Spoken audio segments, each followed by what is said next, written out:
The birds are camping out in Ohio again. Or the fifth Michigan winter. Oh joy, it's snowing again in the mitten-shaped state of Michigan. And geez Louise, this time temperature dropped by 60 degrees. As always, everyone is running around confused with their sense of seasons all bruised. I am the only person counting winters this year, a thing that brings me cheer, but nobody wants to hear. This time it's not just snow, but little round, I don't even know. They are shooting fast from the sky and hurt you right in the eye. Even the wind is blowing like crazy. It turned the world all hazy. Alas, the new winter did not surprise me at all, that's for sure. I washed my hoodies and put them right by the door. My gloves were ready to wear and smelled rather swell.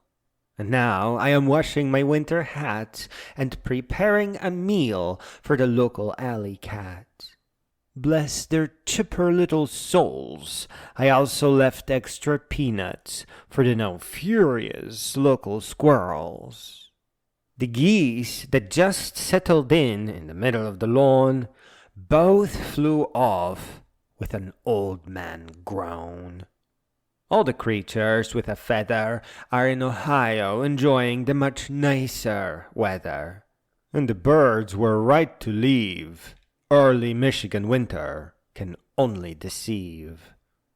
On the radio, we were just told that we will wake up to a snow-covered world.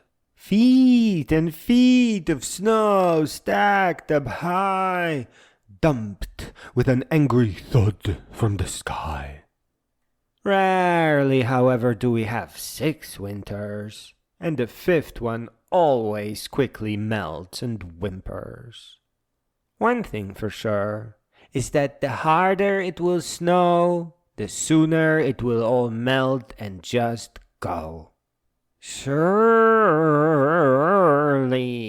the second summer is not that far off, though it will probably arrive with a cough.